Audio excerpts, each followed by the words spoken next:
Assalamualaikum warahmatullahi wabarakatuh. Kami dari kelompok 3, saya Sinta Cahyani. Saya Alif. Saya Bimo Arianto. Saya Felita Dwi Rahmawati. Saya Kamalia Kalingsa Putri. Saya Michelle Santika. Saya Muhammad Raifario. Pada kesempatan kali ini, kelompok kami akan mempresentasikan tentang demokrasi liberal. Adapun beberapa submateri yang akan kami bahas, yaitu yang pertama mengenai pengertian dan prinsip, yang kedua mengenai ciri-ciri, yang ketiga mengenai kehidupan politik dan ekonomi pada masa demokrasi liberal, yang keempat gangguan keamanan pada demokrasi liberal, dan yang terakhir mengenai kelebihan dan kekurangan demokrasi liberal.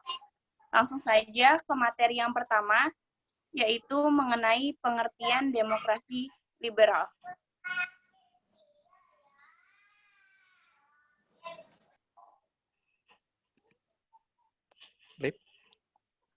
Demokrasi liberal pertama kali dikemukakan pada abad pencerahan oleh penggagas teori kontrak sosial seperti Thomas Hobbes, John Locke, dan Jean-Jacques Rousseau. Demokrasi liberal dipakai untuk menjelaskan sistem politik dan demokrasi barat di Amerika Serikat, Britania Raya, dan Kanada. Konstitusi yang dipakai dapat berupa republik seperti negara Amerika, India, dan Perancis, atau monarki konstitusional seperti Britania Raya dan Spanyol. Lalu demokrasi liberal ini dipakai oleh negara yang menganut sistem presidensial seperti Amerika Serikat, sistem parlementer seperti Britania Raya dan negara-negara persemakmurannya, atau sistem semi-presidensial seperti Perancis. Nah, demokrasi liberal atau demokrasi konstitusional adalah sistem politik yang melindungi secara konstitusional hak-hak individu dari kekuasaan pemerintah. Dalam demokrasi liberal, keputusan mayoritas dari proses perwakilan atau langsung diberlakukan pada sebagian besar bidang-bidang kebijakan pemerintah yang tunduk pada pembatasan-pembatasan agar keputusan pemerintah tidak melanggar kemerdekaan dan hak-hak individu seperti tercantum dalam konstitusi.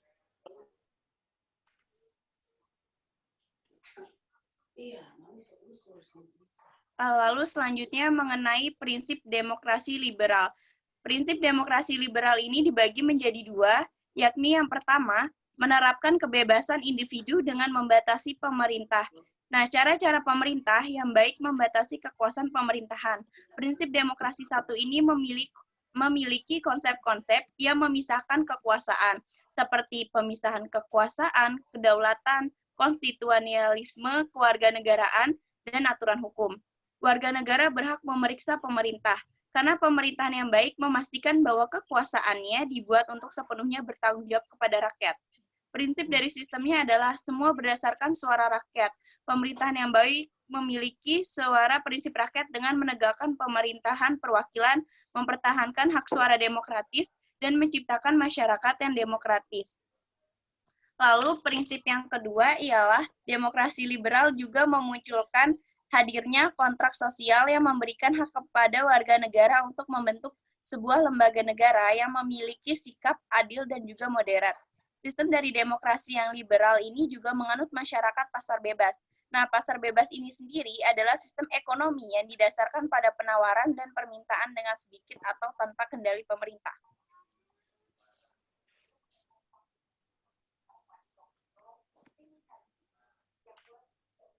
Lalu selanjutnya mengenai era demokrasi liberal di Indonesia.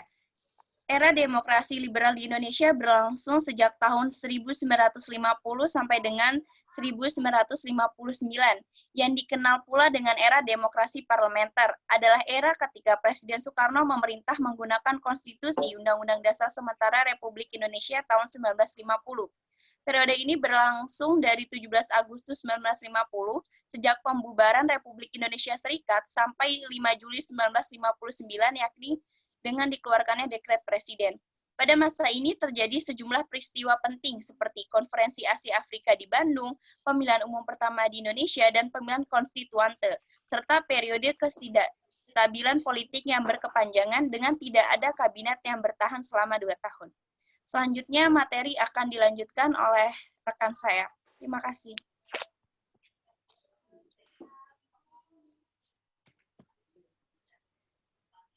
Selanjutnya, ciri-ciri demokrasi liberal.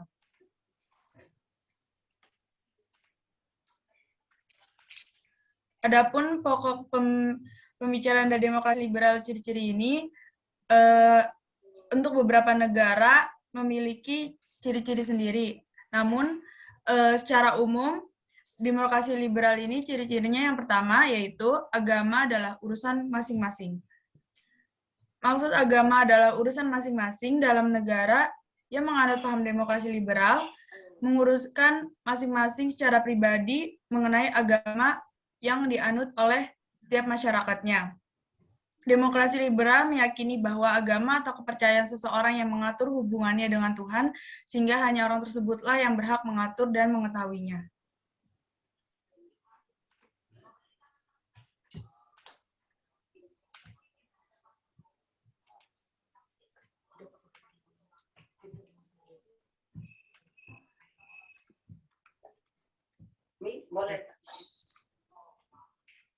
Selanjutnya, mengutamakan kepentingan pribadi. Negara yang menganut paham demokrasi liberal cenderung mengutamakan kepentingan pribadi.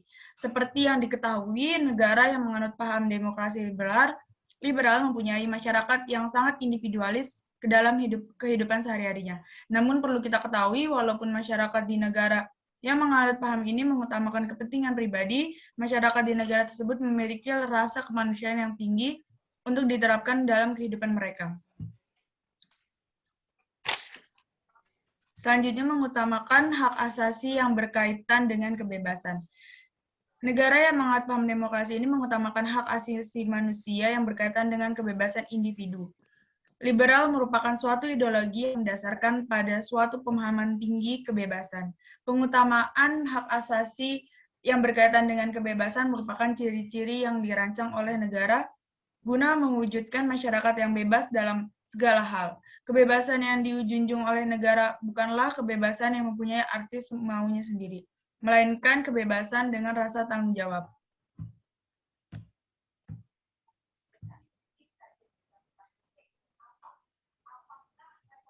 Yang keempat, pembatasan pada minoritas. Pembatasan yang dilakukan bukanlah pada hak-hak yang bersifat normatif, bukan bersifat yang personal, melainkan hal-hal bersifat kelompok, seperti eksistensi kelompok minoritas, pengajuan bantuan hukum kelompok minoritas, yang mana terjadinya pembatasan kebebasan yang dialami oleh kelompok minoritas dirasa sebagai bentuk pelanggaran hak yang dimiliki oleh kelompok. Yang kelima, adanya kekuatan mayoritas. Kelompok mayoritas merupakan kelompok yang mempunyai kekuatan baik di dalam pemerintahan maupun di dalam masyarakat. Kekuatan yang dimiliki oleh kelompok mayoritas ini mempunyai kekuatan yang membentuk budaya atau tren di dalam negara tersebut. Seperti contohnya adalah budaya politik.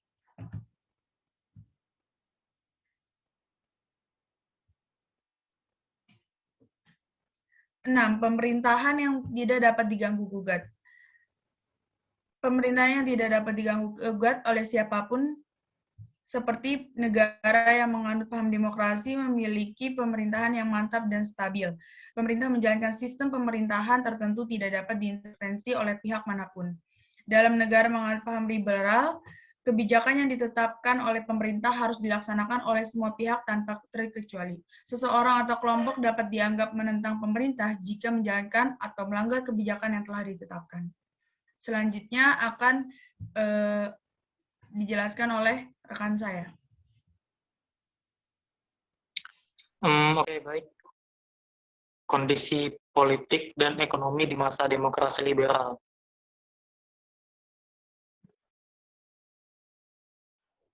Ada kondisi politik. Kondisi politik yang terjadi antara lain, satu, banyaknya pergantian kabinet.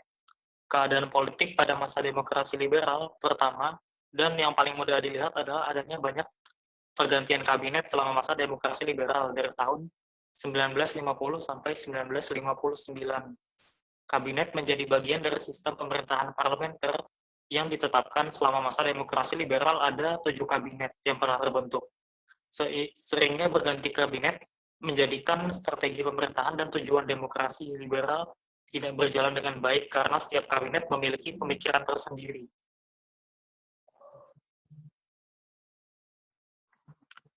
Yang kedua adalah banyaknya partai yang terbentuk. Pada masa pemerintahan demokrasi liberal, ada kebebasan individu menjadikan salah satu dasar munculnya banyak partai di Indonesia, yang sebenarnya warisan dari penerapan partai tahun-tahun sebelumnya. Sistem kepartaian ini diawali sejak lama ketika Presiden Soekarno mendirikan PNI, kemudian diikut dengan keputusan Wakil Presiden Muhammad Hatta mengesahkan 10 partai diantaranya seperti Masyumi, PNI, PSI, PKI, PBI, PRJ, Parkindo, PRS, Permai, dan PKRI.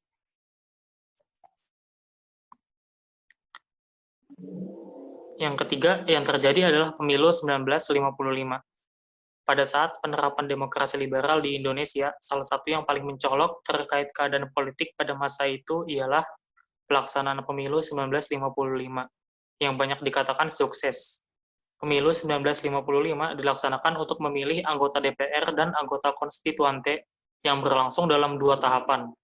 Pemilu 1955 menghasilkan 5 parpol terkuat, diantaranya PNI, Masyumi, NU, PKI, dan PSII.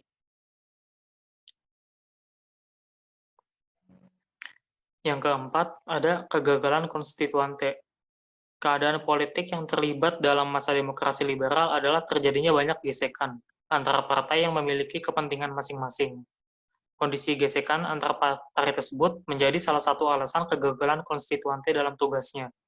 Konstituante yang ditugasi merumuskan UUD baru tidak mampu menjalankan tugasnya, bukan karena gesekan antar partai yang menimbulkan banyak pelisihan saja, namun juga karena adanya desakan yang kuat untuk kembali pada UUD 1945.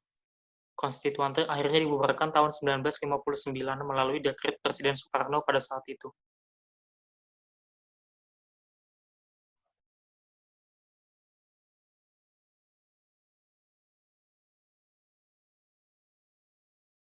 Selanjutnya ada kondisi ekonomi. Sebagai negara baru, Indonesia masih harus banyak belajar dalam berbagai hal agar negaranya semakin kuat. Salah satunya adalah dalam bidang ekonomi. Di masa demokrasi liberal, sering terjadi perubahan kabinet yang ternyata berdampak pada kehidupan ekonomi Indonesia saat itu. Untuk memperbaiki kondisi tersebut, ada beberapa kebijakan yang dilakukan, antara lain seperti yang pertama, Gunting Syafruddin. Kebijakan ini merupakan pemotongan nilai uang. Caranya dengan memotong uang yang bernilai Rp250 ke atas hingga nilainya menjadi setengah. Kebijakan ini dikeluarkan pada tanggal 20 Maret 1950 oleh Menteri Keuangan saat itu, Syafruddin Prawinegara. Kebijakan ini juga dilakukan pemerintah guna mengurangi jumlah uang beredar di masyarakat dan menambah kas negara. Yang kedua, yaitu ada sistem ekonomi gerakan benteng. Sistem ekonomi gerakan benteng bertujuan untuk mengubah struktur ekonomi kolonial menjadi struktur ekonomi nasional. Program ini dicetuskan oleh Dr. Sumitro Jojo Hadikusumo, seorang ahli ekonomi Indonesia yang dituangkan dalam program kerja Kabinet Natsir. Pada dasarnya, sistem ekonomi ini bertujuan untuk melindungi para pengusaha dalam negeri dengan cara memberikan bantuan berupa kredit dan bimbingan konkret. Sekitar 700 pengusaha dalam negeri telah mendapat bantuan kredit dari pemerintah. Namun, program ini tidak berjalan dengan baik karena kebiasaan konsumtif yang dimiliki oleh pengusaha dalam negeri. Banyak yang menggunakan dana kredit tersebut untuk memenuhi kepentingan pribadinya. Yang ketiga ada sistem ekonomi Alibaba. Sistem ekonomi Alibaba diprakarsai oleh Mr. Ishak Cokro Hadisuryo, Menteri Ekonomi pada masa Kabinet Ali. Satu kabinet ini fokus pada kebijakan Indonesia dan mengutamakan kaum pribumi. Kata Ali mewakili pengusaha pribumi dan Baba mewakili pengusaha Tionghoa. Program ini berisi pemberian kredit dan lisensi pemerintah untuk pengusaha swasta nasional pribumi agar dapat bersaing dengan pengusaha non-pribumi. Yang keempat, rencana pembangunan 5 tahun. Ketidakstabilan politik dan ekonomi menyebabkan merosotnya ekonomi, inflasi, dan lambatnya pelaksanaan pembangunan. Pada awalnya, Kabinet menekankan pada program pembangunan ekonomi jangka pendek, kemudian dibentuk Badan Perancang Pembangunan Nasional yang disebut Biro Perancang Negara. Yang kelima, yaitu nasionalisasi Dejavske Bank, yaitu pada tanggal 19 Juni 1951, Kabinet Sukirman membentuk Panitia Nasionalisasi Dejavske Bank yang berdasarkan pada keputusan pemerintah RI nomor 122 dan 123. Pemerintah memberhentikan Dr. Houwing sebagai Presiden Dejavske Bank dan mengangkat Mr. Syafruddin Perwali Negara sebagai Presiden Dejavske Bank yang baru. Pada tanggal 15 Desember 1951, diumumkan Undang-Undang Nomor 24 Tahun 1951 tentang nasionalisasi Dejavske Bank menjadi Bank Sentral. Kemudian pada tanggal 1 Juli 1953, Dejavske Bank berganti menjadi Bank Indonesia.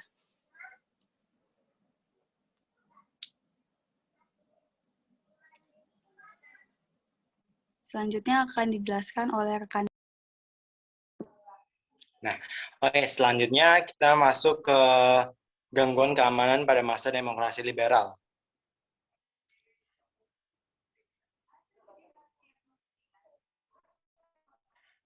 Nah, pertama dalam demokrasi liberal ini identik dengan para kabinetnya, yang dimana pada saat itu kemelut politik dan sosial ekonomi sangat mendistraksi dan mengintervensi pada saat demokrasi liberal. Nah, beberapa gangguan-gangguan keamanan yang ada di demokrasi liberal ini meliputi yang pertama ada pemberontakan K.H. Muzakar, yang kedua ada DITI, yang ketiga ada gerakan Andi Aziz, yang keempat ada peristiwa Cikini, yang kelima ada peristiwa 17 Oktober 1952, yang keenam ada peristiwa Tanjung Merawa, dan ketujuh ada peristiwa 27 Juni 1955, dan terakhir ada PRRI Semesta.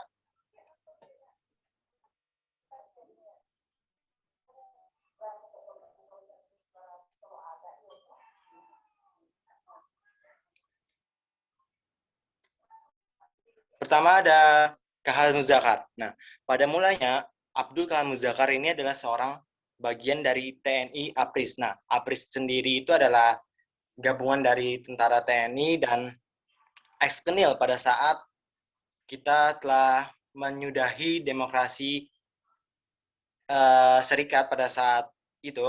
Nah, dan jejak-jejak kepatriotannya Abdul K.H. Muzakar ini semasa mudanya sudah terlihat jelas. Salah satunya adalah pada saat pengawalan Soekarno dan Muhammad Hatta ketika berpidato di lapangan Ikada pada tanggal 19 September 1945. Jadi pada saat Soekarno dan Muhammad Hatta ingin berpidato, mereka itu dicekal dan dijagat oleh serdadu-serdadu Jepang melalui bayonet mereka, senjata mereka. Namun dengan tegasnya, dengan sikap beraninya K.H. Muzakar, dia menodongkan goloknya kepada serdadu Jepang itu. Nah, salah satunya, dan sejak saat itu ia menjadi pengawal kesayangan Soekarno dalam Batalion Kesatuan Indonesia. Namun berjalannya waktu, ada kebijakan pemerintah pusat menimbulkan sakit hati dan kekecewaan terhadap K.H. Muzakar. Kekecewaan tersebut timbul karena keinginan K.H. Muzakar untuk pasukan KGSS. Pasukan KGSS ini adalah Kesatuan Gerilya Sulawesi Selatan, yang mana di bawah kaki tangan K.H. Muzakar pasukannya. Nah, untuk dimasukkan ke dalam bagian dari APRIS dengan mengambil nama Brigade Hasanuddin, atau sekarang bisa disebut juga Brigadir Hasanuddin. Sayangnya permintaan K.H. Muzakar itu ditolak oleh Soekarno. Bukan hanya Soekarno saja, pasukan KGSS ini juga ditolak oleh Panglima Tentara Indonesia Timur pada saat itu dipimpin oleh Kolonel Alexander Kawilarang yang sedang berdinas atau berdomisili di Sulawesi Selatan. Dengan permintaan K.H. Muzakar yang ditolak itu, alasannya karena tidak memenuhi syarat sebagai tentara, baik itu mental, fisik, maupun faktor-faktor lainnya. Lanjut, pada tanggal 17 Agustus 1951 ketika pelantikannya sebagai kolonel, beliau kabur dan membawa pasukannya, menarik pasukannya serta memulai pemberontakannya. Pemberontakannya ini dilakukan antara lain, yang pertama, Operasi Toba. Khusus untuk Operasi Toba, atau bisa disebut juga Taubat, itu adalah operasi yang menghapuskan tindakan yang dilarang ajaran Islam pada intinya, yaitu keinginan Abdul Kalam Muzakkar ingin adanya perubahan di Sulawesi Selatan. Jadi dia ingin supaya Sulawesi Selatan ini menganut ajaran Islam menurut pemahaman K.H. Muzakkar. Dan dengan cara yaitu memburu para bisu. Bisu di sini adalah pemimpin adat di masyarakat Sulawesi Selatan, terkhususnya di Makassar, yakni suku ras Bugis satu. Lalu yang kedua adalah menghapus gelar bangsawan seperti Andi, Daeng, Puang, Bau, Apu. Menghapus gelar bangsawan di sini dimaksudkan untuk menghapus tradisi-tradisi tradisional yang dianut oleh masyarakat Sulawesi Selatan. Selanjutnya pada 7 Februari 1953, K.H. Muzakkar berafiliasi dengan DITI Kartosuwiryo, NII, atau Negara Islam Indonesia di Jawa Barat. Demikian NII yang di Sulawesi Selatan. Negara Islam yang didirikan K.H. Muzakkar ini hanya eksis di hutan-hutan sekitaran Gunung Letimojong, Sulawesi Selatan. Kenapa hanya eksis di sekitaran gunung-gunung Letimojong di Makassar? Karena K.H. Muzakkar tahu dan memahami bahwa misalnya ketika dia keluar dari hutan-hutan situ, dia akan langsung disergap oleh tentara dari negara Indonesia dan dia pasti akan kalah. Dan di kawasan tersebut itu, ia juga menamai NII sebagai Republik Persatuan Islam Indonesia. Dalam pertemuannya dengan Kartosuwiryo pada 14 Mei 1962, di mana ia menjabat sebagai pejabat khalifah dan Kartosuwiryo sebagai imam NII. Setelah bertahun-tahun memberontak, beliau ditembak mati oleh pasukan divisi Siliwangi pada 2 Februari 1965 di Sungai Lasolo, Sulawesi Tenggara. Lanjut.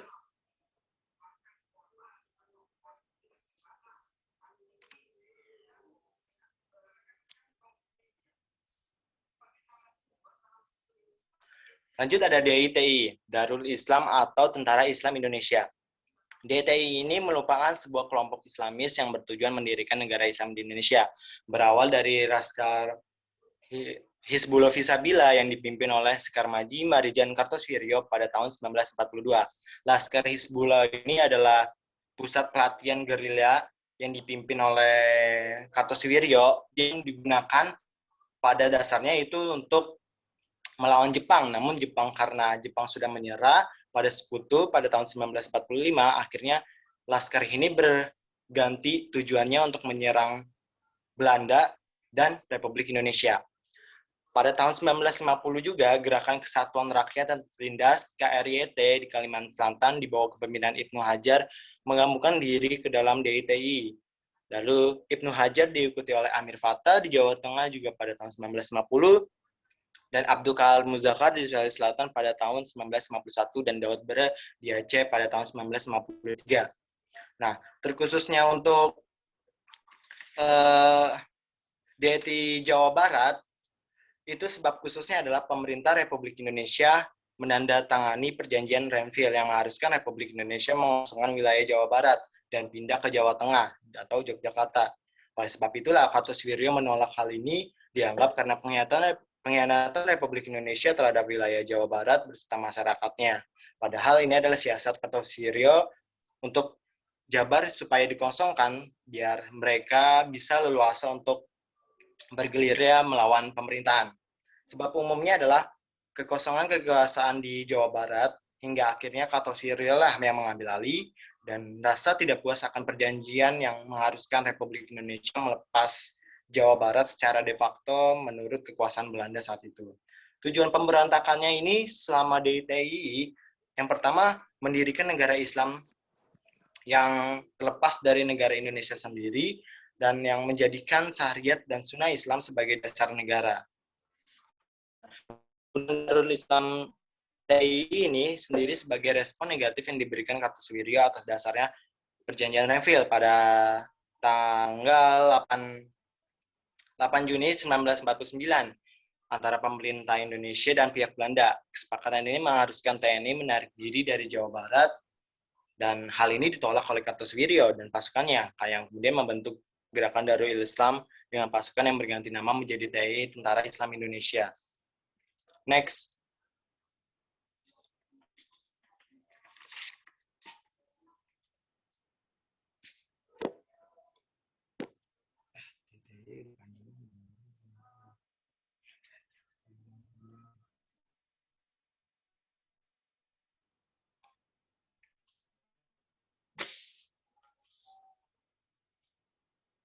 Selanjutnya ada gerakan Andi Aziz. Nah, pada awal April 1950, pemberontakan Andi Aziz terjadi di Makassar, Sulawesi Selatan. Pemberontakan ini dipimpin oleh Kapten Andi Aziz. Ia merupakan ex-perwira Kenil dan baru diterima masuk dalam APRIS. Andi Aziz ini bersama gerombolannya ingin mempertahankan negara Indonesia Timur atau NIT untuk tujuan mereka. Selain itu, hal ini juga dilatar belakangi oleh penolakan terhadap masuknya anggota TNI ke dalam bagian APRIS. 5 April 1950, gerombolan Andi Aziz mulai melancarkan serangannya.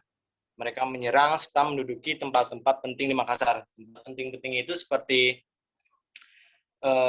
pos-pos satuan militer di Makassar ataupun bagian-bagian pos-pos yang vital lainnya. Selain itu, mereka juga menawan seorang Panglima Teritorium Indonesia Timur, yaitu Letnan Kolonel A.J. Mokoneginata. Mengetahui hal tersebut, pemerintah kemudian mengeluarkan ultimatum sebagai bentuk reaksi atas kejadian tersebut pada tanggal 8 April 1950.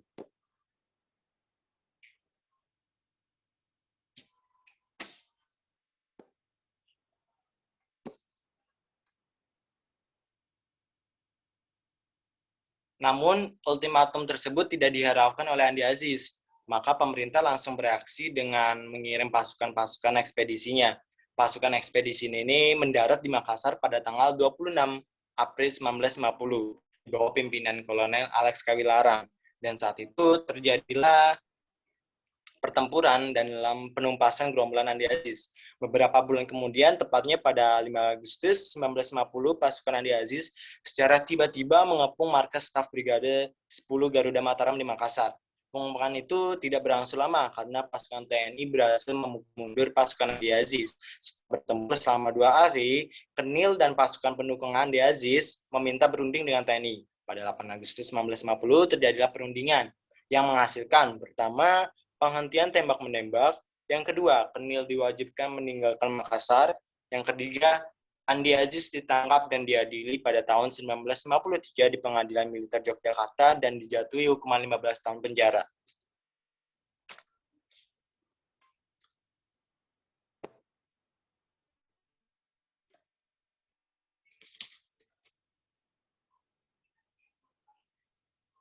Dan selanjutnya ada peristiwa Cikini. Nah, peristiwa Cikini ini adalah percobaan penggranatan dengan tujuan untuk membunuh Presiden Soekarno di Jalan Cikini nomor 76 Jakarta Pusat pada hari Sabtu malam tanggal 30 November 1957.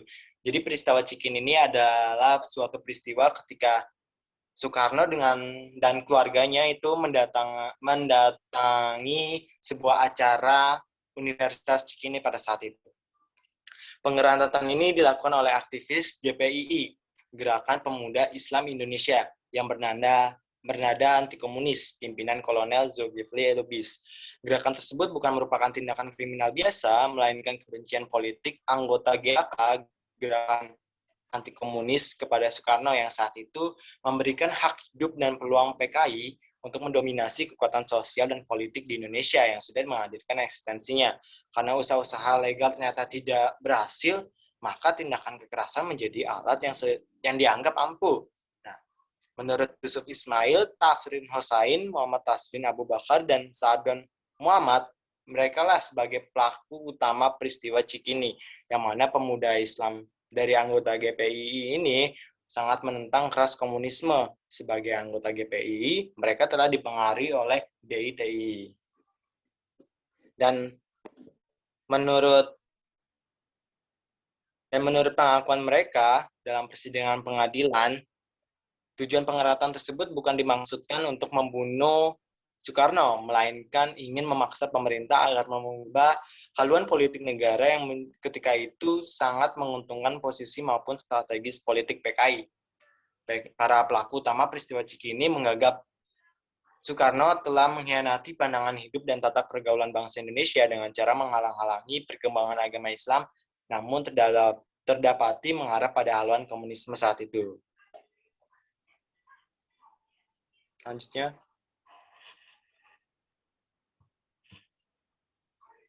Oke, selanjutnya ada peristiwa 17 Oktober 1952. Nah, ada peristiwa 17 Oktober 1952 ini adalah konflik yang terjadi antara militer Tentara Nasional Indonesia, Angkatan Darat atau TNI AD, dengan para politikus dalam Dewan Perwakilan Rakyat Sementara atau DPRS. Konflik yang terjadi di Jakarta ini melibatkan beberapa tokoh seperti Abdul Haris Nasution, Kemal Idris, Wilopo, Bambang Supeno, hingga Soekarno. Secara umum, konflik ini dikenal sebagai demonstrasi besar-besaran belaka. Permasalahan dipicu para politikus di parlemen dianggap mencampuri terlalu jauh urusan organisasi militer TNI AD. Segelintir pihak menginginkan adanya perubahan dalam tubuh TNI AD agar tentara menjadi profesional dan tidak berpolitik praktis. Pihak lain menentang upaya itu karena khawatir hal tersebut akan melemahkan pengaruh TNI AD. Mereka yang menentang meminta bantuan kepada beberapa tokoh di parlemen, dan mereka yang menginginkan perubahan khawatir bahwa rencana mereka akan gagal. Untuk itulah demonstrasi dilancarkan pihak pro-perubahan pada Presiden Soekarno di Istana Merdeka pada tanggal 17 September 1952 dengan agenda pembubaran parlemen, namun tuntutan itu tentu saja ditolak dengan alasan hukum dan politik.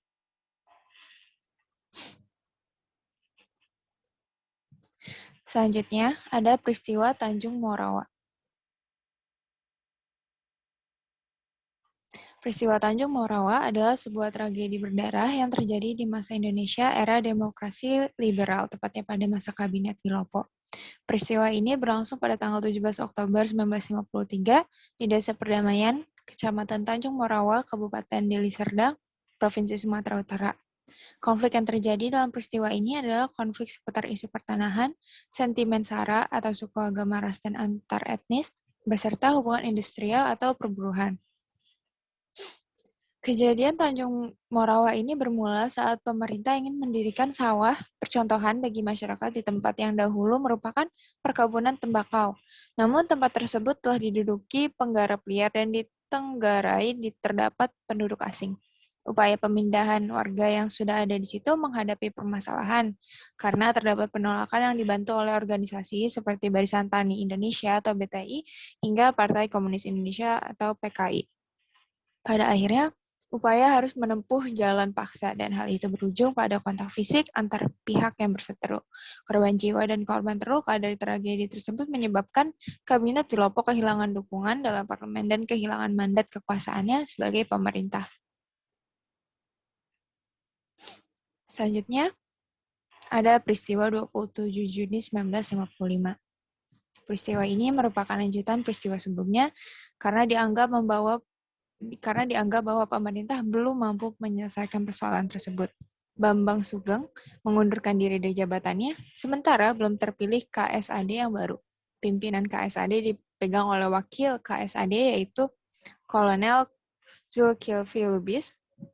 Kemudian pemerintah mengangkat Kolonel Bambang Utoyo sebagai KSAD yang baru, tetapi pada saat pelantikannya 27 Juni 1955 tidak ada satupun perwira Angkatan Darat yang hadir. Peristiwa ini menyebabkan Kabinet Ali jatuh.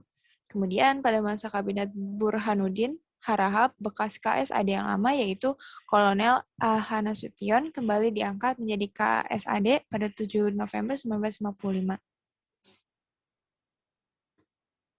Hasilnya menunjukkan bahwa dalam peristiwa 27 Juni 1955 ini, Angkatan Darat menolak pengangkatan seorang kepala staf Angkatan Darat KSAD hingga penunjukan Kabinet Ali. Cara pemilihan dan pengangkatan KSAD itu ternyata tidak sesuai dengan yang dikehendaki oleh Angkatan Darat. Hal yang melatar belakanginya adalah rapat perwira Angkatan Darat di Yogyakarta yang menghasilkan beberapa keputusan, diantaranya adalah Piagam Keutuhan Angkatan Darat Republik Indonesia atau Piagam Yogyakarta. Selanjutnya adalah PRRI atau semesta. PRRI adalah singkatan dari Pemerintah Revolusioner Republik Indonesia, sementara Permesta adalah singkatan dari Perjuangan Semesta atau Perjuangan Rakyat Semesta. Pemberontakan keduanya sudah muncul pada saat menjelang pembentukan Republik Indonesia Serikat RIS tahun 1949.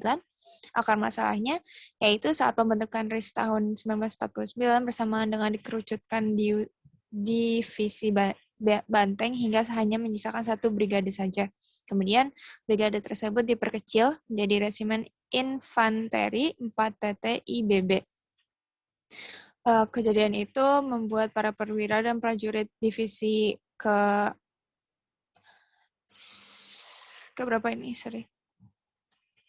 kesekian Banteng merasa kecewa karena mereka merasa telah ke-9. Divisi 9 Banteng merasa kecewa karena mereka merasa telah berjuang hingga mempertaruhkan jiwa dan raganya untuk kemerdekaan Indonesia. Selain itu, ada pula ketidakpuasan dari beberapa daerah seperti Sumatera dan Sulawesi terhadap alokasi biaya pembangunan yang diberikan oleh pemerintah pusat. Kondisi ini pun diperparah dengan tingkat kesejahteraan prajurit dan masyarakat yang sangat-sangat rendah. Akibat adanya berbagai permasalahan tersebut, para perwira militer berinisiatif membentuk Dewan Militer Daerah. PRRI selanjutnya membentuk Dewan Perjuangan dan sekaligus tidak mengakui Kabinet Juanda, maka terbentuklah Kabinet PRRI. Pada tanggal 9 Januari 1958, para tokoh militer dan sipil mengadakan pertemuan di Sungai Dareh, Sumatera Barat. Pertemuan tersebut menghasilkan sebuah pernyataan berupa Piagam Jakarta, dengan isi berupa tuntutan agar Presiden Soekarno bersedia kembali kepada kependudukan yang konstitusional, serta menghapus segala akibat dan tindakan yang melanggar Undang-Undang Dasar 1945 dan membuktikan kesediaannya itu dengan kata dan perbuatan. Selanjutnya, Letnan Kolonel Ahmad Hussein pada tanggal 15 Februari 1958 memproklamirkan berdirinya Pemerintah Revolusioner Republik Indonesia atau PRRI dengan Perdana Menteri Syarifuddin Prawira Negara. Hal ini merupakan respon atas penolakan tuntutan yang diajukan oleh PRRI. Pada saat dimulai pembangunan pemerintahan, PRRI mendapat dukungan dari Permesta dan rakyat setempat. Dengan bergabungnya Permesta dengan PRRI, gerakan kedua kelompok itu disebut PRRI Permesta. Selanjutnya, materi terakhir akan dijelaskan oleh rekan saya. Yang selanjutnya ada kelebihan dan kekurangan demokrasi liberal.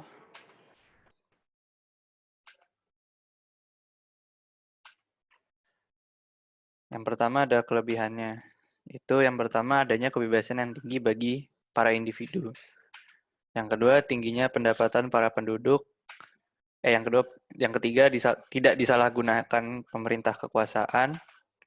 Yang keempat muncullah sebuah persaingan untuk menjadi lebih maju. Yang kelima kontrol sosial yang dimana terjadi di dalam pers. Yang selanjutnya ada kekurangan dari demokrasi liberal. Yang pertama, terjadinya tingkat individualitas yang tinggi, lalu besarnya kesenjangan sosial yang terjadi pada sebuah negara. Yang ketiga, banyak terjadinya masalah yang berada di sektor ekonomi.